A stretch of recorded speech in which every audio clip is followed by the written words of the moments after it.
So what are the elements that elevate this game from the obvious comparison with Nintendo's Mario Kart series? Well, I'm about to review Team Sonic Racing on a Nintendo Switch and leave you with a difficult choice to make. It's a dull cliche to compare any newly released kart racing game against the long-running Mario Kart series, but unfortunately it remains the yardstick for all other kart games that are measured against it. It must be weird for developers, I would imagine, who both want to make something better than Mario Kart, but also don't want to be compared against it constantly. The way to combat this is to introduce gameplay elements which alter the standard format. Now, Team Sonic Racing's first big divergence from Mario Kart is by introducing a story mode, which is a brilliant way of giving the racing some context and a reason to keep playing. The story mode is played out across a number of themed zones, each having a variety of races in them, from straight up first to the finish post, to arcadey challenges where you're tasked with perfecting drifts or collecting a number of rings. The challenge races I did find to be a bit frustrating, to be honest, requiring fiddly and precise drifting, but if you want the stars you'll have to put up with them. Each race or challenge comes with various numbers of stars that can be awarded, and progress to later stages are locked behind the total stars you have collected across all the races. Now, this encourages you and often demands you go back to races that you have only 2 starred in and improve to pick up that extra star you need to open up more races. The path to the next zone isn't always linear, with branching options available to some of the bonus races if you want to take them. The story itself is nothing to write home about in terms of narrative, but like I said earlier, it's a nice idea and compels you to keep wanting to take the next race on to see what happens. The character roster in the game isn't the biggest or deepest in terms of characters, and it would have been nice to see some of Sega's other characters make an appearance, but at the end of the day, this is Sonic Racing and not Sega Racing, so it's something we just have to live with. Now, each character's kart can be customised in a variety of ways. There are 3 areas on the kart that can be changed with new parts, which are collected by the way of a gacha machine, which give out random balls paid for by tokens collected in a race. Now, I like this mechanic of collecting items, but I do appreciate that random item distribution isn't for everyone. These parts change the look and statistics of your kart, with each vehicle being further customised with a pretty comprehensive range of paint types, colours and decals. Now, I haven't worked it out myself, but there must be thousands of unique combinations for each kart. It makes it really impressive stuff to have all these levels of customisation.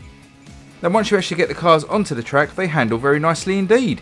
The locked-ish 30 frames per second feels fine, though again some will bemoan the lack of a 60 frames per second option on the Switch version, but I think this sacrifice feels worth it, as not only is the frame rate solid, developers Sumo Digital have managed to keep the look of the game pretty much intact from the more powerful consoles, with bright colours, detailed tracks and pretty effects, all combining to make this a seriously nice game to play and look at, especially on that handheld screen.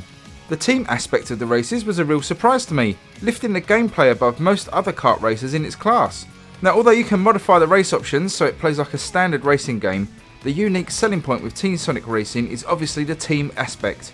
Now, each race sees you choose your driver, who is accompanied by 2 other characters who generally makes sense that they would be in a team. For example, Sonic gets Tails and Knuckles. Now, during the race you can interact with your teammates to assist you, with the main feature being a yellow trail your teammates leave behind them. Driving in this trail allows you to build up an amount of boost, and when the time's right you can pull out of the slipstream and use up that boost to slingshot past them. It's a great idea, although personally I found it quite hard to get into the slipstream and stay there consistently. Would have been a nice idea to either soft lock you into the stream, or maybe have an item that allowed that, as it can be quite frustrating as your AI teammate swerves all over the track, but in essence it is a nice mechanic. The other mechanic allows you to pass items to one another, which actually works really well. Your teammates can offer you items which you can accept or ignore, and similarly you can pass them anything you don't need. So for example, if you're cruising out in front and they're lagging behind, it makes sense to offer them an item to help them out. There's also a reason to work together as a team, as each team-based thing you do builds up an ultimate meter which any team member can trigger, and you actually get a boost by all triggering it at the same time. Now, once triggered, you all benefit from an increased speed and invulnerability for a short period. Most races that involve the teammate setup are scored according to the total number of points gained by each trio's finishing position, and in a series of races called Grand Prix, this total is cumulative across the series. Again, this is a feature I enjoyed a lot, as it meant you weren't always locked into having to finish first in every race. but just ensure that all 3 members of your team finished in better scoring places than the other teams. It's a nice twist, and as I say, one I enjoyed.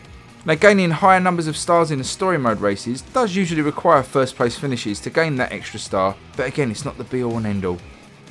Your AI opponents are generally smart to racing teams, drafting each other and passing items.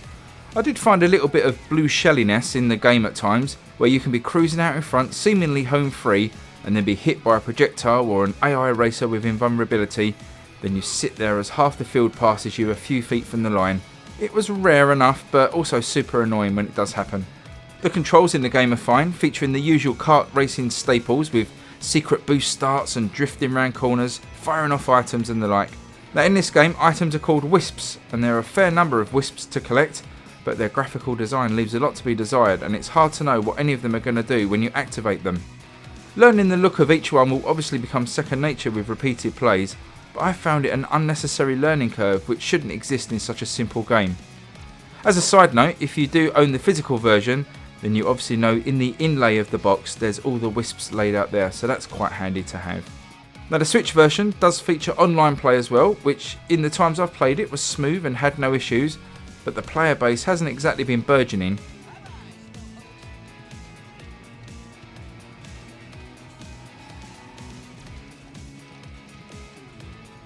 If you do have some buddies to play against locally, there's a 4-player split screen option, and this runs really well and is great fun as you'd expect.